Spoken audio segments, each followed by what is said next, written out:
The pitch is everywhere. The creator economy is a $500 billion gold rush, and anyone with a phone can claim a piece of it. The first half of that sentence is basically true. Goldman Sachs Research projects the market roughly doubling from about $250 billion to nearly $480 billion by 2027. But the second half is where the marketing quietly breaks down, because a market being enormous tells you nothing about how the money is shared. So we ran the macro audit on the creator economy in 2026. Not the dream. The distribution.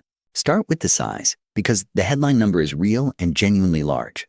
Goldman Sachs Research, in analysis led by analyst Eric Sheridan, put the creator economy's total addressable market near $250 billion and projected it approaching $480 billion by 2027, a market growing at something like 10 to 20% a year. Underneath it sits a population that has exploded. Signalfire's market map counted more than 50 million people who consider themselves creators. By 2026, broader surveys put that figure north of 200 million worldwide. So we have two true facts side by side. The pie is getting much bigger, and the number of people reaching for it is getting much bigger too. Hold both, because the entire audit lives in the space between them.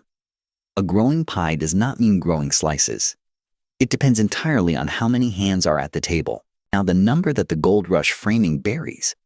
Across that 50 million plus creator base, Goldman Sachs estimates that only about 4% qualify as professionals, meaning they earn more than $100,000 a year. 4%. Run it the other way, and it is starker. Surveys of the creator population in 2026 found nearly half earning under $10,000 a year, and more than half under $15,000. Linktree's report, drawn from millions of creators, found that of the people who treat content as their full-time job, only around 12% clear $50,000, and well over half of full-time creators sit below the United States living wage of roughly $44,000. Stack it up: a tiny top tier earning real money, a thin emerging middle, and a vast base earning almost nothing. This is not a bell curve. It is a power law, and the top of it captures nearly all the value. The most interesting story in the data is the so-called creator middle class, the roughly 46% earning somewhere between $10,000 and $100,000 a year. This is the band that decides whether the creator economy matures into a real career path or stays a winner-take-most lottery. And the honest reading is that this middle is squeezed from both sides.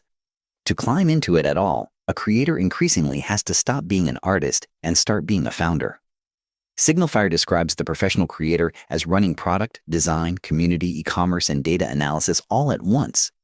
A one-person company that happens to make videos. And above the middle, the algorithmic top pulls away fast, leaving the merely good creator competing for scraps of attention. The middle is real, but it is thin, fragile, and it demands you become a small business to survive in it. Very few of the 200 million ever get there. Now follow the money to the people who own the rails, because the platforms take their cut before any creator sees a dollar. On YouTube, the standard split hands creators about 55% of advertising revenue. The platform keeps roughly 45%. Patreon and Substack look friendlier on paper, letting creators keep around 90% of subscription income, but payment processing skims a few more percent, and every cross-border payout shaves it again. And the deeper point sits underneath the percentages. Goldman's research found that brand deals make up around 70% of creator revenue, so most creator income does not even flow through a transparent platform split. It flows through opaque, individually negotiated sponsorships where the biggest creators command the highest rates and everyone else takes what they can get. The platforms built the highway and set the toll. The advertisers decide which cars are worth paying for. The creator in the middle is a price taker on both ends. Step back and watch the curve over time, because the trajectory explains where this is heading.